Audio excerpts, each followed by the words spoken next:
Julia Childs here, coming to you from the world's best chef's camp kitchen. And we are ready to get cooking with you. Now, one of our lovely campers sent in a request asking about making garlic knots. And I thought, well, that's just the perfect thing for a young, aspiring cook to know how to make. So we're gonna start with making some yummy breadsticks that you can whip into little garlic knots or season with many other different seasonings to go with any meal you desire. And you're gonna love it. Now, sometimes cooking bread from scratch can be intimidating, but I don't want you to be concerned about that, because you can do this. It's quite easy. So come along with me and let's start this. Let's get cooking. So here we are. We've got our recipe here. So you need the breadsticks recipe. And we're going to use this from your camp bag to make not only our breadsticks, but you just curl those into little knots and you've got your garlic knots right there. Now you'll see, I like to read my recipe from top to bottom. Make sure I have all my ingredients. Know little things like what temperature I need, if I need to start the oven early or any particular. So take a minute now. Lovely part of videos. You can stop and start as you need. You can watch the whole thing from start to finish. You can watch the beginning and stop it and come back later. So feel free to do that. Go right now, read through, make sure you have all these ingredients. You'll see you're going to need a quarter cup of sugar, and it says divided. Now that means we're going to use some of the sugar in part of the recipe in the beginning and some in another part of the recipe. When it says divided, you're going to separate that later on, but we've got a quarter cup for now. I put my yeast packet right here. That's in there. And then we've got our warm water. That's tap warm. That's perfect. That's all you need. Then we have over here for the second part of the recipe, the flour, the egg, then you've got your oil, the salt. So simple, very simple, just those little ingredients. And we do use a little more water there at the end, but let's get started now. I'm gonna start with a big bowl. This is gonna be the bowl we're gonna do most of our mixing in. And we're gonna take our sugar, not this whole sugar. You don't need all of it. You just need 1.5 teaspoons of the sugar. So I'm just gonna take that little teaspoon there and dump that in, and then this is my quarter teaspoon, so I'm gonna need 2/4 to make the half. And there we go, there's our sugar. We're gonna add in our yeast. And then I'm gonna stir in my hot water. Here we go, get you a good perspective there.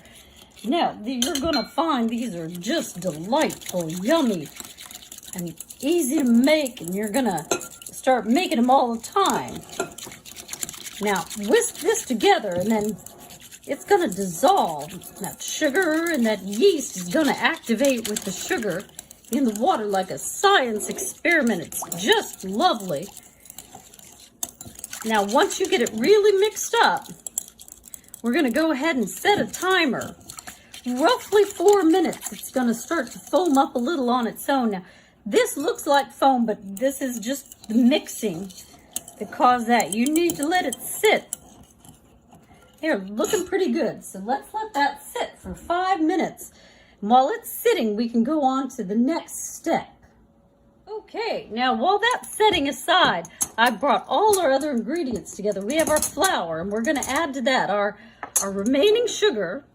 We have remaining water, our egg, our oil, and our salt. We're going to be mixing all this in this little bowl here. Let me get my little whisk going. So I like to mix up my egg first. I'm going to show you what I like to do. I'm going to put my flour off here, and I'm going to mix everything in this one container and then all the liquids up together. So I added my water, warm water, my egg, and my oil.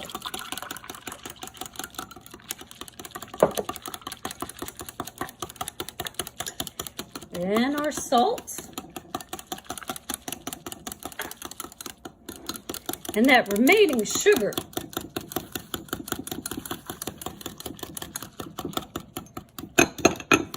All that yummy sugar in there.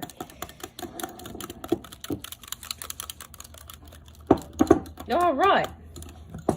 Now I can pour all of that into my flour and mix it up really good. I like to start in the center. Kind of helps it not get so clumpy.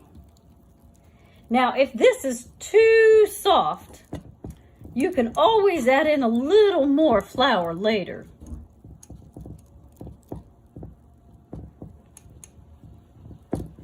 So see how we just whisk it together, whisky whisk, till you get all this in there.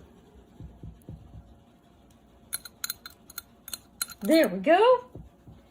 Now you keep stirring yours until it's completely stirred in. And I'm almost ready to add my yeast now. I've kept stirring and it starts to get a little thick. I like to switch to a slotted spoon or just a spoon at this point could help, as whisks start to get a little full. So clean off your whisk if you're using one, and go ahead and let's get switched to the spoon here. Here we go. You can already see how it's starting to look like a dough, isn't it? See, as I'm turning it. It's gonna be so yummy. All right, let's grab that yeast and add that in here now. Okay, so here we go.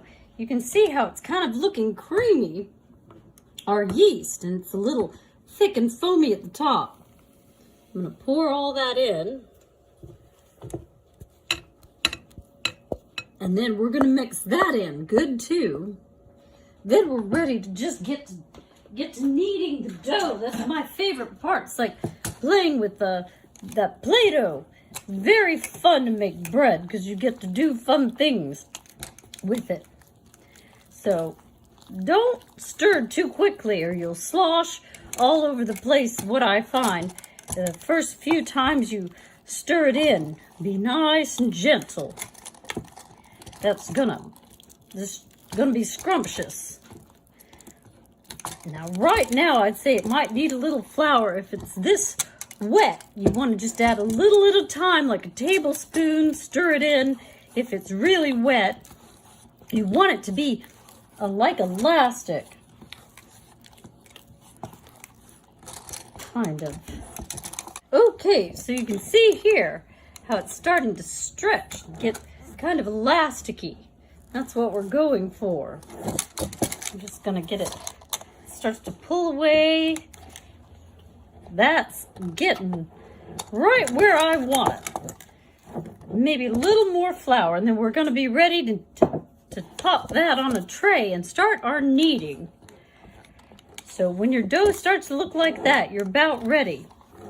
What you're gonna want to do, I think this is a nifty way to do it, is if I get a cookie tray that has these sides, I can put all my flour on here, and then I like to have a little flour to the side. This way, you kind of keep your mess in one place when you pull your dough out and start kneading it. And what kneading's gonna do is gonna help get the air out of your dough. It's gonna add in a little more of that flour. It's gonna be so yummy. This is a messy part, but the fun part. So get that all out there as much as you can. And then we're gonna start using the palms of your hands are the best part. You're gonna start kneading into that dough. I'm gonna put this back in my sink, and here we go. That still needs quite a bit of flour, so I'm just gonna cake this. And some of you may have made slime before, and you know how slime is sticky. Flour helps with the dough when it's sticky. Just like you play with your slime, you play with this dough, and it's gonna be a little less sticky as you work it. Press it, turn it, and press it with that heel of your hand, just like that.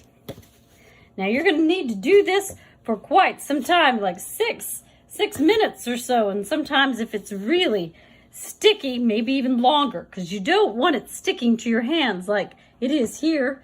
We want to get rid of all that sticky, so you keep kneading it until it's not so sticky.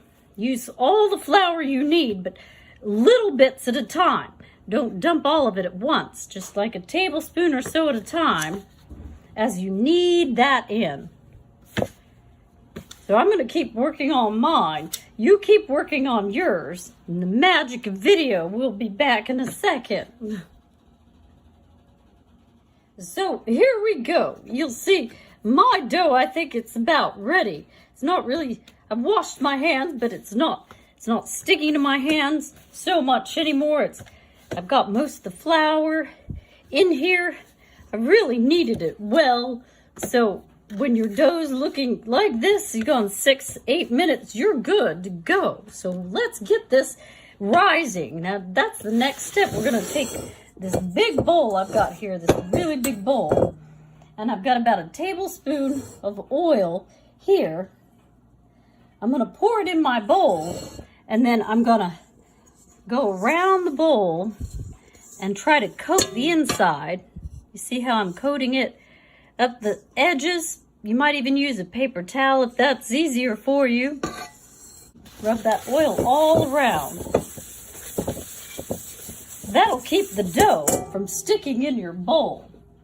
So we're just gonna plop our dough, poof, right in that. Now I like to then roll it once around so the oil's all over your dough. And now we're ready to let this sit. Now the dough is ready, but we have one more step to help it rise. You need a clean kitchen towel or rag. Take it to your sink and get it damp with warm water. Make sure you wring it out really well. You want it damp, but not sopping wet. You don't want water to drip into your dough. We're gonna cover it up with that to keep the moisture and the heat in. Help it rise. So just like that. Now we're gonna set this in a warm spot in my kitchen. That's what you should do, and let it sit for 40 minutes. And one last peek at your dough before we let it rise. Now set that timer for 40 minutes and just let that sit there without peeking. Okay, now we're gonna unwrap that, and looky there what we have. That's quite something. All right, now the funnest part, I think, is this part. We get to punch the dough down. You take a good fist and just go pop, and it just deflates. So much fun. That's one of those fun things. Now we're gonna pour this dough out onto this pan here, again covered in flour, and that's gonna allow us to knead it a little bit more, and we're gonna break it up into pieces. Now it should come off the edges pretty easy. That's what all that oil helped us do. Now we're just kneading this. Use that palm of your hand. Get all those air bubbles out. A little more flour. You'll hear an occasional pop. That's the air getting out of there. Now we're gonna cut this up into about 18 segments. Now, there are lots of ways to cut your bread. Pulling it apart doesn't work as well, so I recommend cutting it. Now, I like to use a pizza cutter. You need to make sure your parents are okay with you using a sharp knife or the pizza cutter. Now, you could also use one of those plastic knives that if you got one of those in your kit, they're great. So just cut your big loaf in half, and then just keep taking each half and cut that into half. And I just keep doing that until I've got about 18 pieces is what you should get out of this recipe. So you go and do that until you've got about 18 small pieces. we can now shape our breadsticks or garlic knots. Now, we're gonna take the dough that you divided into little 18 pieces. We're gonna roll these out. You can roll them in your hand. You could roll them on the board until they're about 6 to 8 inches. That would make a good breadstick. Now, the lovely thing is, they don't have to all be the same length. That shows that they're kind of homemade. If you've got one that's a little shorter, don't worry about that, because people will know you made them. So I may decide I want just breadsticks. These are perfect, ready to go. I might want to make the garlic knot. Now, to do the garlic knot, some people just do a simple crisscross. They're happy with that, and you could do that. You can also make it a little thinner and tie it just like a string. Thread it through the hole, and voila, you have a nice little knot that'll bake up and be really scrumptious. So make your choice if you're going to do breadsticks or not. Your bread, or maybe you want to do both. That's fine. But get all of those ready to go. Once all these lovely knots and breadsticks are ready, we're going to come to a nice clean cookie sheet, and we're going to grease it with either oil on a paper towel or this Crisco shortening. I like that. Then grease your sheet so that nothing sticks, and place these lovely knots just a few inches apart, because they're going to rise a little bit more. Don't want them all sticky. You've got your breadsticks. You're going to put those a few inches apart as well.